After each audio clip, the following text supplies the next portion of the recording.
Welcome to the Python tutorial. और इस video पे हम लोग स्ट्रिंग्स ऑपरेशंस देखेंगे कैसे यूज़ करते हैं। तो फर्स्ट ऑफ ऑल हम एक स्ट्रिंग क्रिएट कर लेते हैं। एस वेरिएबल है स्ट्रिंग वेरिएबल, और यहाँ पर स्ट्रिंग डिफाइन करते हैं। नॉलेज इज़ पावर एक स्ट्रिंग है, और अगर हमें इस स्ट्रिंग का सब स्ट्रिंग एसेस करना है तो एक मैं वेरिएबल लेता हूँ सब स्ट्रिंग, और सब स्ट्रिंग में मैं सब स्ट्रिंग स्टोर करूँगा। तो इसको एसेस करने का तरीका होगा एस और square brackets with a colon. तो पहला यहाँ पर लेते हैं फॉर एग्जांपल फर्स्ट और डिजिट, और दूसरा 5 लेते हैं। दिस मीन्स कि ये स्टार्टिंग करेक्टर है 1, और ये 5 is the last and character of a सब स्ट्रिंग। और यहाँ पर अगर हम इसको प्रिंट करते हैं तो प्रिंट करते हैं सब स्ट्रिंग को और चेक करते हैं। तो देखिए अभी हमारा यहाँ पर फर्स्ट से स्टार्ट किया था तो के इज़ लेफ्ट हियर छूट गया है NOWL, ये यहाँ पर काउंट हुआ है। And fifth is not the fifth character, basically 0 से स्ट्रिंग स्टार्ट हो रहा है हमारा, तो इट विल बी फोर्थ। तो 0 से स्टार्ट हो रहा है 1 2 3 4, इट विल L तक ही जाएगा यहाँ पर। तो स्टार्टिंग करेक्टर है और ये एंड करेक्टर है। तो फॉर एग्जांपल यहाँ पर अगर हम इसको 0 से करते हैं तो ये शुरू से लेकर 0 से लेकर 4 फिफ्थ तक लेगा। Basically it is the fourth one, 0 1 2 3 4 5। For example अगर मैं इसमें लास्ट वाला करेक्टर लीव कर देता हूँ तो इट मीन्स कि ये 0 से लेकर एंड तक पूरा जाएगा और पूरा स्ट्रिंग लेगा सब स्ट्रिंग को। नॉलेज इज पावर कंप्लीट आ रहा है। और अगर हम यहाँ पर 5 से स्टार्ट करते हैं तो वो स्टार्टिंग के 4 करेक्टर्स लीव कर देंगे, यहाँ से लास्ट तक स्ट्रिंग लेगा। लाइकवाइज अगर मैं शुरुआत वाला करेक्टर स्टार्टिंग करेक्टर छोड़ देता हूँ और एंड वाला लिखता हूँ 8, तो आप देखिए यहाँ पर क्या हो रहा है कि आपका शुरुआत से आ रहा है और एंड करेक्टर 8 तक ही आ रहा है यहाँ पर। तो इट इज़ स्टार्टिंग फ्रॉम 0 तो 7th करेक्टर तक ही यहाँ पर लेगा। तो दिस पे हम लोग सब स्ट्रिंग एक्सेस कर सकते हैं मेन स्ट्रिंग का।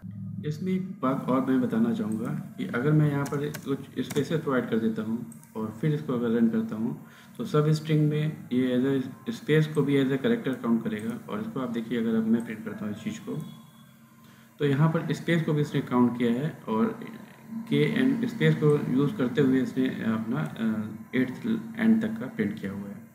स्ट्रिप फंक्शन देखेंगे, और स्ट्रिप फंक्शन के लिए मुझे एक और स्ट्रिंग क्रिएट करनी पड़ेगी ताकि कंसेप्ट मैं आपको समझा सकूं। S2 एक दूसरे ऐसे एक स्ट्रिंग है जिसमें एक स्पेसेस मैंने प्रोवाइड किए हुए हैं स्टार्ट में और स्टैंड में लास्ट में, और S1 एक दूसरा स्ट्रिंग है नेक्स्ट करके।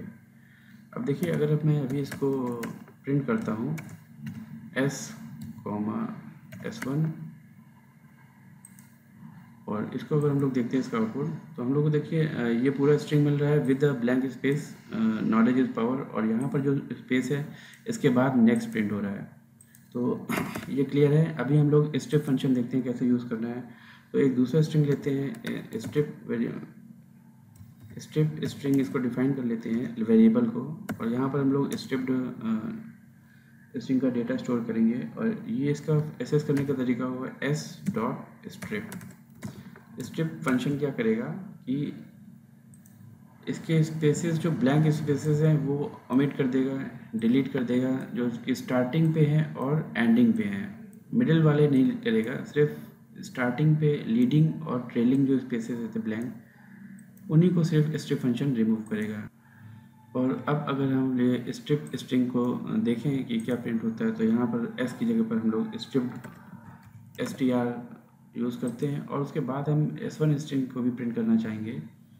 तो अब देखिए नॉलेज इज़ पावर में आ गया ये स्ट्रिंग है हमारा, और इस पर जो फ्रंट के लीडिंग और एंड वाले जो स्पेसेस थे वो ओमिट हो चुके हैं, डिलीट हो चुके हैं, और उसके बाद ये जो है नेक्स्ट S1 स्ट्रिंग भी इसमें आ रहा है। तो दिस शोज़ के लास्ट का भी डिलीट हुआ है और पहले के भी डिलीट हुए हैं, स्टार्टिंग और लीडिंग का स्ट्रिप फंक्शन। अब सपोज़ कीजिए मुझे स्ट्रिप फंक्शन में सिर्फ फर्स्ट वाला ही डिलीट करना था और बाद के नहीं डिलीट करने थे स्पेसेस, तो उसके लिए हम लोग लेफ़्ट स्ट्रिंग यूज़ करेंगे s.l स्ट्रिप फंक्शन, और इसमें सिर्फ फ्रंट लीडिंग वाले ही डिलीट होगा। और दोबारा से हम लोग रन करते हैं तो देखिए स्टार्टिंग ये स्ट्रिंग आ गया है, और ये जो स्पेस था उसके बाद में वो अभी भी मेंटेन है, और उसके बाद हमारा नेक्स्ट दूसरा स्ट्रिंग आ रहा है। और अगर हमको लास्ट एंड वाले स्पेसेस ही डिलीट करने हैं तो हमें एल की जगह पर, लीडिंग की जगह पर आर लिखना होगा रिवर्स साइड पे या राइट साइड पे स्ट्रिप का। और इसके बाद अगर हम लोग करते हैं तो देखिए राइट साइड के स्पेसेस डिलीट हो गए हैं और ये हमारी स्ट्रिंग आ रही है विद द लीडिंग स्पेसेस अभी भी हैं यहाँ पर। तो अगर हमें राइट साइड का डिलीट करना है तो आर स्टेप यूज़ करना होगा, फ्रंट का डिलीट करना है तो लीडिंग स्टेप यूज़ करना होगा एल स्टेप, और अगर बोथ साइड डिलीट करना है तो S dot step function use करना होगा। तो ये लीडिंग और एंड दोनों के स्पेसेस हटा देगा स्ट्रिंग से। स्ट्रिंग का रिप्लेस फंक्शन देखते हैं और एक मैं वेरिएबल क्रिएट करता हूँ, न्यू स्ट्रिंग क्रिएट करते हैं और new string is equal to s dot replace. S dot replace use करेंगे स्ट्रिंग डॉट रिप्लेस, और रिप्लेस में हम लोगों को दो पैरामीटर्स पास करने होंगे। पहला पैरामीटर जो है ये देना होगा कि मुझे क्या चीज़ रिप्लेस करनी है, और दूसरा पैरामीटर हमें पास करना होगा कि हमें किस चीज़ से रिप्लेस करना है। तो यहाँ पर हम लोगों को सपोज कीजिए ब्लैंक स्पेसेस हमें रिप्लेस करने हैं, और ब्लैंक स्पेसेस रिप्लेस करने हैं हमको स्टार से। तो ये सारे ब्लैंक स्पेसेस हमारे स्टार से रिप्लेस कर देगा। और अगर मैं इस चीज़ को चेक करना चाहूँ तो देखिए न्यू स्ट्रिंग मैं प्रिंट करके देखता हूँ, तो प्रिंट न्यू str कर दिया। और अगर हम इसको प्रिंट करते हैं तो देखिए यहाँ पर ये हमारा स्ट्रिंग आ गया है नॉलेज इज़ पावर, और यहाँ पर जितना भी ब्लैंक स्पेस था हमारा वो स्टार से फिलअप हो गया है। और सपोज़ कीजिए ब्लैंक स्पेस को हमें ओमिट ही करना था, तो अगर मैं इसको हटा के ऐसे कर देता हूँ तो ये सारा का सारा ब्लैंक स्पेस इस स्ट्रिंग से हट जाएगा। और अगर दोबारा इसको रन करते हैं तो देखिए सारा का सारा उसने एक साथ लिख दिया है। स्प्लिट फंक्शन देखते हैं, और स्प्लिट फंक्शन के लिए हम लोग वेरिएबल क्रिएट करते हैं split स्प्लिट str एक वेरिएबल क्रिएट करते हैं, और यहाँ पर हम लोग s डॉट स्प्लिट यूज़ करते हैं। और स्प्लिट में एक हम लोग पैरामीटर पास करना होगा कि किस चीज़ से इसको स्प्लिट करना है। तो सपोज़ कीजिए मैं एक ब्लैंक स्पेस पास करता हूँ, इस पैरामीटर में एक ब्लैंक स्पेस है ये, और इसको अगर हम प्रिंट करते हैं अपना वेरिएबल स्प्लिट अंडरस्कोर str, तो ये क्या करेगा फंक्शन, ये इस स्ट्रिंग को स्प्लिट करेगा with use of this blank space, और एक सारे का इंफॉर्मेशन है एक लिस्ट फॉर्म में स्टोर करेगा इस वेरिएबल पे। तो हम लोगों को एक लिस्ट मिल जाएगा अलग अलग स्प्लिटेड डेटा से। तो अगर मैं इसको रन करता हूँ तो आप देखिए यहाँ पर हमें एक लिस्ट जनरेट हो गया है जो कि स्क्वायर ब्रैकेट से ओपन है और एंड है, और ये सारे के सारे टर्म्स हैं लिस्ट के, अलग अलग एलिमेंट्स हैं लिस्ट के। बट आप गौर कीजिए ये एलिमेंट्स एम्प्टी स्पेसेस की वजह से एम्प्टी एलिमेंट्स भी आ रहे हैं और हमारे वर्ड्स भी आ रहे हैं स्ट्रिंग पे। तो अगर मुझे सिर्फ वर्ड्स ही चाहिए था तो इसको हमें एक थोड़ा सा फिल्टर करना होगा। तो s is equal to s dot strip function use कर लेंगे। तो इससे हम लोगों का जो लीडिंग और ट्रेलिंग साइड्स जितने भी एम्प्टी स्पेसेस हैं वो रिमूव कर देगा, और उसकी वैल्यू फिर से एस पे स्टोर हो जाएगा, और उसके बाद हमारा स्प्लिट फंक्शन काम करेगा। तो हमारे सिर्फ वर्ड्स ही आएंगे इसको स्प्लिट करते हुए। तो अब की बार अगर हम प्रिंट करते हैं इस चीज़ को, आप देखिए नॉलेज एक पहला वर्ड है, दूसरा इज़ है और पावर है, और जो हमारे एम्प्टी स्पेसेस थे वो रिमूव हो चुके हैं, इस वजह से सिर्फ ये 3 वर्ड्स इसमें आ गए हैं। तो ये हमारा स्प्लिट फंक्शन काम करता है और एक पैरामीटर लेता है कि कैसे इसको स्प्लिट करना है। अब फॉर एग्जांपल यहाँ पर हम ब्लैंक स्पेस की जगह पर हम कोई पर्टिकुलरली वर्ड भी दे सकते थे। फॉर एग्जांपल मैं यहाँ पर ई दे देता हूँ, ई। तो अब ये फंक्शन ई को यूज़ करेगा इस स्ट्रिंग पे और ई के अकॉर्डिंगली स्प्लिट करेगा। तो मैं इसको दोबारा से रन करता हूँ। तो अभी आप देखिए यहाँ पर पहले हमारा टर्म आ गया KNOWL, और इसके बाद ई आया है, इस वजह से इसने यहाँ पर इसको ब्रेक कर दिया है। और ई के बाद फिर DG आया है, DG है देखिए, और DG के बाद फिर से ई आया तो इसलिए ब्रेक हो गया ई से। और नेक्स्ट इज ISPOW आया है, उसके बाद फिर से एक ई आया है तो ई को ब्रेक करके नेक्स्ट टर्म आया। तो अभी इस बार इसने ई कैरेक्टर को यूज़ किया है स्प्लिट करने के लिए, और हमें अकॉर्डिंगली इन्फॉर्मेशन यहाँ पर एज अ लिस्ट जनरेट मिल गया। तो हम लोग स्प्लिट पे ब्लैंक स्पेस भी यूज़ कर सकते हैं और या पर्टिकुलर कैरेक्टर यूज़ कर सकते हैं, जैसा भी हमें रिक्वायर्ड है। स्प्लिट के बाद हम लोग ज्वाइन फंक्शन यूज़ करते हैं, ज्वाइन, और ज्वाइन जस्ट स्प्लिट का अपोजिट होता है। तो मैं इसको डिलीट कर देता हूँ और इसको कमेंट कर देता हूँ स्ट्रिंग को। और ज्वाइन करने के लिए हमें एक लिस्ट होगा, लिस्ट को वो ज्वाइन करेगा, एक दोबारा से स्ट्रिंग जनरेट कर देगा। तो मैं एक लिस्ट बनाता हूँ, तो मैं एक लिस्ट 1 क्रिएट करता हूँ और लिस्ट 1 में अब की बार लिखते हैं स्क्वायर ब्रैकेट्स में पहला एलिमेंट लिखते हैं टाइम और दूसरा एलिमेंट लिखते हैं इज़ और तीसरा एलिमेंट करते हैं मनी। Time is money. अब देखिए ये है, अब लिस्ट है, और अगर हम इसको दोबारा से स्ट्रिंग बनाना चाहें तो एक वेरिएबल, स्ट्रिंग वेरिएबल लिखते हैं। फॉर एग्जांपल मैं यहाँ पर S5 ले लेता हूँ, S5 इज़ इक्वल टू, अब यहाँ पर इसको मुझे ज्वाइन करना है, तो एक किस चीज़ से ज्वाइन करना है, सपोज़ कीजिए मैंने एक डैश ज्वाइन करना चाहता हूँ और डॉट लिखेंगे, डॉट JOIN ज्वाइन, और ज्वाइन में हमें लिस्ट पास करना होगा अपना लिस्ट 1। तो देखिए ये लिस्ट 1 बनाया था, इसको मैंने यहाँ पर ज्वाइन में पास कर दिया पैरामीटर में, और ये जो पैरामीटर है पहला वाला, ये इसको यूज़ करेगा इसको ज्वाइन करने में लिस्ट को। और अगर हम प्रिंट करते हैं प्रिंट S5, तो आप देखेंगे कि हमारा ये जो है ज्वाइन हो चुका है। और इसका आउटपुट आप देख रहे हैं यहाँ पर टाइम इज़ मनी एक स्ट्रिंग जनरेट हो गया, जिसमें कि ये कंबाइन किया एलिमेंट्स को विद डैश स्पेस। और फॉर एग्जांपल अगर डैश की जगह पर हम लोग एक खाली ब्लैंक स्पेस दे देते हैं तो हमारा एक नॉर्मल स्ट्रिंग जनरेट हो जाता है।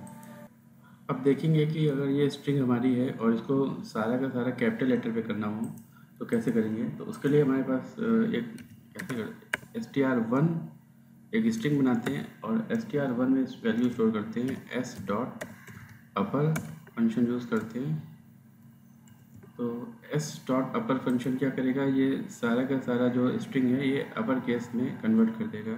और अगर हम इसको प्रिंट करते हैं प्रिंट str1 और देखते हैं, तो देखिए ये हमारा स्ट्रिंग मिल गया है, नॉलेज इज़ पावर, और पूरा का पूरा जो स्ट्रिंग है ये कैपिटल लेटर्स में आ गया है, अपर केस में आ गया है। तो s डॉट अपर यूज़ होगा। और इन केस हमें स्ट्रिंग लोअर केस में सारा का सारा चाहिए, तो हमें मैं एक दूसरा स्ट्रिंग बना लेता हूँ str2 is equal to s dot lower function use होता है। और इसको अगर हम लोग प्रिंट करते हैं प्रिंट str2, तो देखिए str2 प्रिंट करते हैं और फंक्शन रन करते हैं। तो देखिए अब की बार इसने सारा का सारा लोअर केस में कर दिया हुआ है स्ट्रिंग को। तो और नेक्स्ट अगर हमें एक फंक्शन है str3 में अगर हम लोग एक स्ट्रिंग पे s डॉट स्वैप केस करते हैं SWAP स्वैप केस, तो स्वैप केस में क्या होगा कि जो लोअर है वो अपर हो जाएगा और जो अपर है वो लोअर केस हो जाएगा। और अगर हम इसको प्रिंट करते हैं प्रिंट str3 स्ट्रिंग 3 जो वेरिएबल है, और इसको अगर हम प्रिंट करते हैं देखते हैं, ये देखिए str3 का रिज़ल्ट है। तो जो लोअर केस था वो अपर केस हो गया है और अपर केस लोअर हो गया। जो हमारी मेन स्ट्रिंग थी this is knowledge is power, और इसमें अगर इसको पूरा अपर करना है तो s डॉट अपर यूज़ करना होगा दिस वे, और अगर इसको पूरा का पूरा लोअर केस में करना है तो s डॉट लोअर यूज़ करेंगे। और स्वैप केस में क्या होगा कि जो अपर केस है वो लोअर केस होगा और लोअर केस अपर केस होगा। जिस वे हम लोग स्ट्रिंग में मैनिपुलेट कर सकते हैं। इसको मैं कमेंट कर लेता हूँ और मैं एक दूसरी स्ट्रिंग क्रिएट करूँगा यहाँ पर। तो फॉर एग्जांपल मैंने एक s2 स्ट्रिंग क्रिएट किया है, s2 इज इक्वल टू, और मैं एक वर्ड इसमें लिखूँगा सिर्फ, मैं लिखता हूँ राम, और एक दूसरी स्ट्रिंग क्रिएट करते हैं s3 और इसमें लिखते हैं राम 1 2 3। अब मैं फंक्शन यूज़ करना चाहूँगा कि अगर मुझे चेक करना है कि ये पूरा लोअर केस में है, तो इसको लोअर केस में अगर कोई वर्ड को चेक करना है तो हम लोग यूज़ करते हैं s2 डॉट इज़ लोअर। ये फंक्शन जो है चेक करेगा कि s2 जो स्ट्रिंग है ये इज़ लोअर केस पे है, और अगर ये लोअर केस में स्ट्रिंग होगा तो ये ट्रू फंक्शन देगा, ट्रू रिटर्न करेगा। तो इसको अगर हम लोग यहाँ पर इसको प्रिंट करते हैं प्रिंट दिस होल थिंग को मैं प्रिंट कर लेता हूँ सॉरी प्रिंट, तो इसको मैं प्रिंट करता हूँ, मैं आपको दिखाता हूँ क्या आता है फंक्शन होता है। देखिए यहाँ पर ये ट्रू आ रहा है, तो क्योंकि ये राम इज़ लोअर केस, ये पूरा का पूरा लोअर केस में। और फॉर एग्जांपल अगर मैं यहाँ पर कैपिटल आर राम कर देता और फिर रन करता, तो नाउ इट इज़ फॉल्स। जिससे हम लोग लोअर चेक कर सकते हैं कि लोअर है, या सेम वे अगर मैं इस कंप्लीट चीज़ को RAM राम कर देते हैं और इसको लोअर की जगह पर इज़ अपर करते हैं, तो ये अपर करके चेक करेगा कि ये अपर केस में है स्ट्रिंग या नहीं है। और अगर अपर केस में होगा तो ट्रू देगा। तो देखिए अभी ये S2 स्ट्रिंग अपर केस में है, तो यहाँ पर हमारा ट्रू आ रहा है। सिमिलरली अगर हमें अल्फ़ा चेक करना है कि अल्फ़ा है अल्फ़ा, तो हम लोग इसको अल्फ़ाबेट्स हैं तो इसमें हम लोग चेक करते हैं इज़ अल्फ़ा। तो इज़ अल्फ़ा यूज़ करेंगे तो इट विल शो ये अल्फ़ाबेटिक है कि नहीं है। तो अभी यहाँ पर हम लोग लोअर राम कैपिटल पे है और ये स्मॉल पे है, but it is all alphabetic. तो अगर हम इसको रन करते हैं तो again it is a true. और अगर हम इसे अल्फ़ा में S3 स्ट्रिंग करते हैं और इसको चेक करते हैं तो ये फॉल्स आएगा, because it is not alphabetic, इसमें न्यूमेरिक कैरेक्टर भी है। तो इस प्रकार से हम लोग अल्फ़ाबेटिक, अगर अल्फ़ाबेट्स हैं तो उसको हम लोग इस अल्फ़ा से चेक करेंगे, और अगर सिर्फ स्ट्रिंग न्यूमेरिक है तो हम लोग यूज़ करेंगे इज़ न्यूमेरिक। तो हम लोग यूज़ करेंगे इज़ न्यूमेरिक।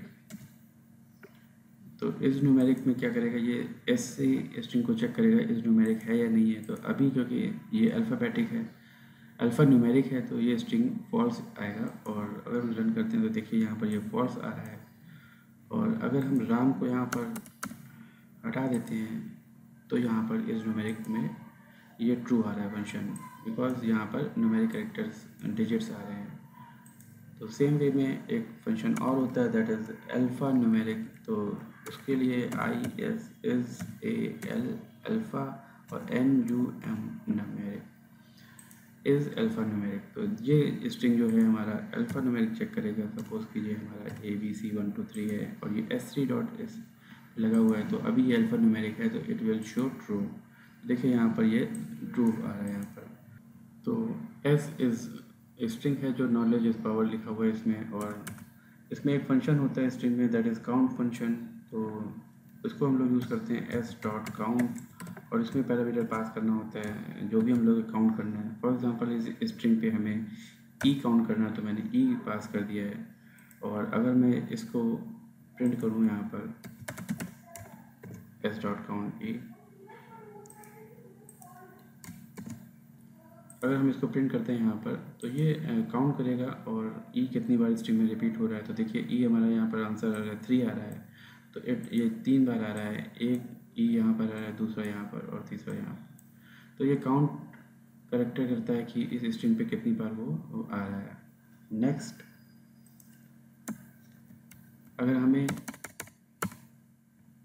किसी करेक्टर को फाइंड करना है कि वो किस पोजीशन पे है, तो हम लोग S.find यूज़ करते हैं, और फाइंड में भी हम लोग पैरामीटर पास करते हैं उस करेक्टर का। और यहाँ पर अगर हमें पास कर देते हैं E का, तो देखिएगा प्रिंट S.find, और ये अगर मैं इसको प्रिंट करता हूँ तो देखिए यहाँ पर 5 लिख के आ रहा है, तो ये बेसिकली 5th पोजीशन पे है E। यहाँ पर आप देखिए 0 1 2 3 4 और ये 5th पोजीशन पे E आ रहा है। तो E हमारा उसमें लेफ्ट से फाइंड आउट करना शुरू किया और E को 5 पे दिया, और नेक्स्ट E हमारा यहाँ पर आ रहा है जो कि अभी इसने फाइंड आउट नहीं कराया है। और अगर इसको करना है तो हमें यहाँ पर दूसरा पैरामीटर पास करना होगा। फॉर एग्जांपल वो पैरामीटर क्या करेगा, नंबर ऑफ कैरेक्टर स्किप कर देगा। और अगर मैं यहाँ पर 6 पास करता हूँ तो अब ये 5th वाले को स्किप करके नेक्स्ट वाले को फाइंड आउट करेगा। और अगर मैं इसको दोबारा करता हूँ तो देखिए यहाँ पर 8 आया है, this is the second E। और अगर इसको लास्ट वाला फाइंड करना है तो मुझे 8 के ऊपर वाला करना होगा, तो ये इतने कैरेक्टर स्किप कर देगा। तो फॉर एग्जांपल मैंने 10 किया तो ये 10 कैरेक्टर स्किप कर देगा, उसके बाद फाइंड करना शुरू करेगा इस कैरेक्टर को। तो अभी मैं रन करता हूँ तो देखिए 16th पोजीशन आ रही है। तो ये जो E है हमारा लास्ट वाला आ रहा है स्ट्रिंग पे, ये 16th पोजीशन पे आ रहा है, 0 से लेकर 16 तक। नेक्स्ट हम लोग अगर फाइंड आउट करना चाहते हैं कि कोई स्ट्रिंग हमारा पर्टिकुलर कैरेक्टर से स्टार्ट हो रहा है, तो उसके लिए हम लोग यूज़ करते हैं S dot string dot start with function START start with. तो स्टार्ट विद फंक्शन और इसके पैरामीटर्स में हम लोगों को पास ऑन करना होगा। फॉर एग्जांपल मैं यहाँ पर कैपिटल के पास करता हूँ, जैसे कि ये स्ट्रिंग स्टार्ट हो रहा है, तो ये हमारा start with function true return करेगा। और इसको अगर मैं प्रिंट करता हूँ यहाँ पर इस चीज़ को, तो हम लोगों को ट्रू मिलेगा क्योंकि ये स्टार्ट विद के है और के यहाँ से स्टार्ट हो रहा है। तो देखिए मैं इसको रन करता हूँ और यहाँ पर ये ट्रू आ रहा है। इन केस ये केस सेंसिटिव है, अगर मैं स्मॉल के करूँगा तो ये फॉल्स आ जाएगा, बिकॉज ये लैंग्वेज केस सेंसिटिव है। देखिए फॉल्स आ गया। सिमिलरली अगर मैं दूसरा फंक्शन यूज़ करता हूँ, दूसरा फंक्शन है, अगर मुझे ये चेक करना है कि ये स्ट्रिंग है लास्ट एंड्स विद फंक्शन है कि लास्ट कैरेक्टर कौन सा है, तो हमें यूज़ करना होगा। मैं इसको प्रिंट के साथ में लिखता हूँ, प्रिंट एस डॉट, और इसका होगा एंड विद, एंड्स विद। तो पैरामीटर एंड विद में उसी प्रकार से पास करना होगा। और ये है हमारा पैरामीटर। सपोज ये आर में अगर पास करता हूँ तो ये कंडीशन ट्रू आनी चाहिए क्योंकि आर से ही हमारा एंड हो रहा है स्ट्रिंग। और मैं इसको रन करता हूँ तो देखिए यहाँ पर पहले वाले के लिए तो फॉल्स आया है, लेकिन दूसरा वाला जो आर से एंड्स विद है वो ट्रू है, तो यहाँ पर ये आर है। तो ये भी इस प्रकार से हम लोग चेक कर सकते हैं कि स्ट्रिंग का स्टार्टिंग कैरेक्टर और एंड कैरेक्टर कौन सा है। नेक्स्ट हम लोग पार्टीशन मेथड देखेंगे स्ट्रिंग में कैसे यूज़ होता है, और उसके लिए मैं इसको कमेंट कर लेता हूँ और दूसरी स्ट्रिंग क्रिएट करता हूँ। S1 वो थोड़ा सा बड़ा रखना चाहता हूँ मैं, तो मैं एक सेंटेंस लिखता हूँ, may God bless you with all Joy. देखिए एक सेंटेंस है जिसमें कुछ वर्ड्स हैं और इसको हम लोग पार्टीशन करेंगे। तो इसके लिए हम लोग करते हैं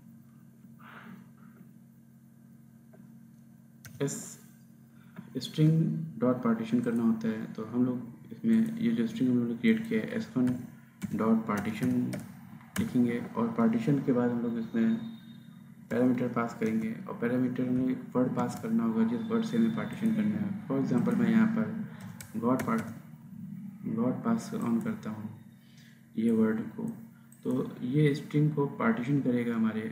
और इसको अगर मैं यहाँ पर प्रिंट करके देखूँ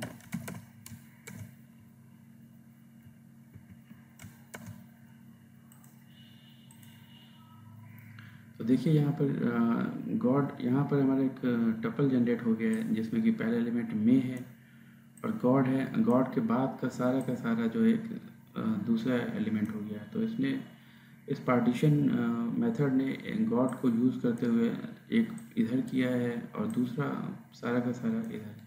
तो ये तीन पार्ट्स में ब्रेक हो गया है, तीन एलिमेंट्स में, और जो पार्टीशन पॉइंट है दैट इज़ गॉड, ये एक है। तो फॉर एग्जांपल अगर हम यहाँ पर यू कर देते हैं, यहाँ पर ये जो सेंटर पे यू है, तो हमारा यू आता है यहाँ पर, और इसके पहले का जो पूरा स्ट्रिंग है एक एलिमेंट पे आता है और बाद वाला यू के वो दूसरा एलिमेंट पे आता है। तो इस पर हम लोग पार्टीशन फंक्शन भी यूज़ कर सकते हैं।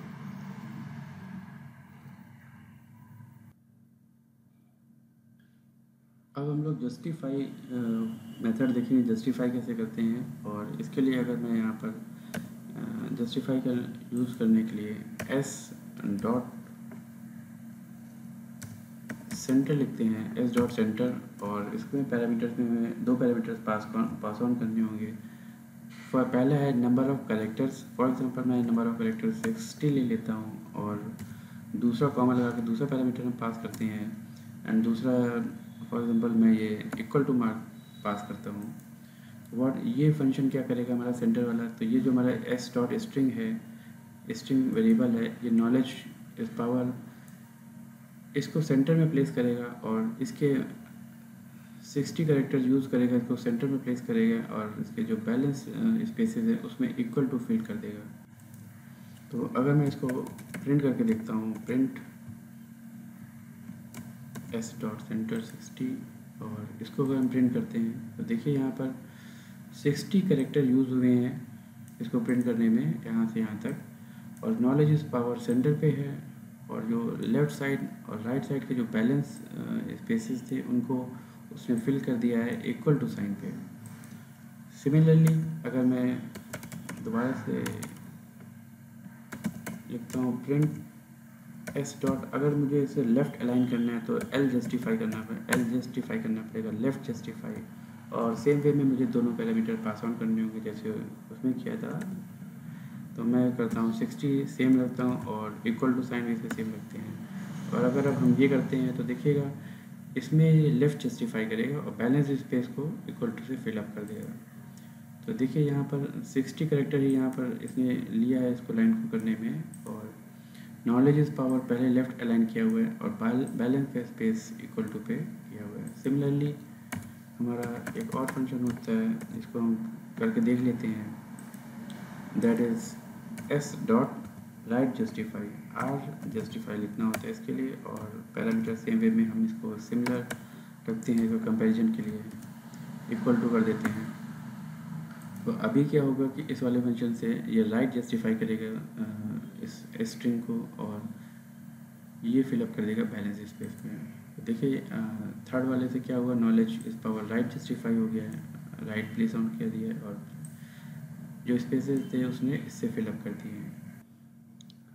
अब हम लोग एफ स्ट्रिंग देखेंगे, और एफ स्ट्रिंग सबसे ज़्यादा यूज़ होता है प्रोग्रामिंग में, और इसके लिए मैं एक वेरिएबल क्रिएट करता हूँ, न्यूमेरिक वेरिएबल num1 नेम दे देता हूँ, और num1 इज इक्वल टू 11, और इसके बाद हमारा एक दूसरा वेरिएबल क्रिएट करते हैं name1, और name1 में एक स्ट्रिंग वेरिएबल है, इसमें मैं नाम दे देता हूँ, फॉर एग्जांपल मैं देता हूँ ओजस त्रिपाठी, और इसके बाद मैं एक स्ट्रिंग क्रिएट करना चाहूँगा, फिर से एक स्ट्रिंग वेरिएबल मैं क्रिएट करता हूँ string1, और string1 में मैं एफ स्ट्रिंग यूज़ करूँगा, तो एफ और इन्वर्टेड कॉमास में मैं स्ट्रिंग रखूँगा। और इसका बेनिफिट ये है, आप देखिएगा मैं कैसे लिखता हूँ आई एम, और आई एम के बाद मैं यहाँ पर कर्ली ब्रेसेस में लिखेंगे, मैं नेम लिखना है मुझे, जो मैंने ऊपर नेम क्रिएट किया था name1, तो मैं यहाँ पर लिखूँगा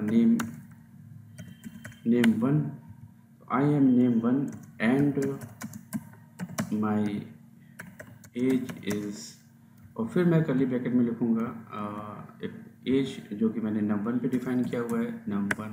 तो दिस वे हमारा एफ स्ट्रिंग भी यूज़ होता है और प्रिंट str1। और अगर अभी आप देखिए तो यहाँ पर आ रहा है I am Ojas Tripathi and my age is 11। तो ये जो नेम है ओजस, ये उसने ऑटोमेटिकली स्ट्रिंग के अंदर से यहाँ से ले लिया वेरिएबल, और एज भी यहाँ पर ले लिया 11। मुझे यहाँ पर 11 वेरिएबल से यहाँ से पिकअप कर लिया है। तो ये एफ स्ट्रिंग का यूज़ ये है, और साथ में हम लोग इसमें कुछ कैलकुलेशंस भी कर सकते हैं अगर चाहें तो। फॉर एग्जांपल मैं और स्ट्रिंग क्रिएट करता हूँ string2 str2, और इसमें मैं लिखता हूँ फिर से दोबारा से एफ स्ट्रिंग, और एफ स्ट्रिंग में लिखता हूँ मैं and my father age is, और इसके लिए एज लिखने के लिए मैं इसमें फिर से कर्ली ब्रेसेस का यूज़ कर सकता हूँ, और num1 मल्टीप्लाइड बाई मैं अगर यहाँ पर 4 कर देता हूँ, तो यहाँ पर हम लोग कैलकुलेशंस भी कर सकते हैं उस वेरिएबल पे, स्ट्रिंग पे, और ये अकॉर्डिंगली प्रिंट कर लेगा। और भी मैं इसको string1 string2 प्रिंट करते हैं। आप देखिएगा यहाँ पर हमारा स्टेटमेंट आ रहा है my name is Ojas Tripathi and my age is 11, और जो नेक्स्ट स्ट्रिंग है हमारा वो भी साथ में आ गया है and my father age is 44। तो ये 44 इसने num1 इंटू 4 कैलकुलेट कर लिया है स्ट्रिंग में। नेक्स्ट हम देखेंगे कि ज़ीरो फिल मेथड कैसे यूज़ करते हैं, और उसके लिए मैं एक वेरिएबल क्रिएट करता हूँ प्रोडक्ट नंबर हमारा है, और प्रोडक्ट नंबर में एक फॉर एग्जांपल मैं 75 ले लेता हूँ, ये प्रोडक्ट नंबर है। और एक और वेरिएबल क्रिएट करता हूँ दैट इज़ प्रोडक्ट स्पेसिफिकेशंस, और प्रोडक्ट स्पेसिफिकेशंस में मैं वेरिएबल लिखता हूँ दैट इज़ 0 या 1.85 कर लेते हैं। ये स्पेसिफिकेशन है प्रोडक्ट का, और वो प्रोडक्ट नंबर है। अभी देखिएगा अगर मैं इसको यहाँ पर प्रिंट करता हूँ प्रोडक्ट नंबर को, अगर यहाँ प्रोडक्ट नंबर को मैं प्रिंट करता हूँ और दोबारा एक बार प्रोडक्ट स्पेसिफिकेशन को प्रिंट करते हैं।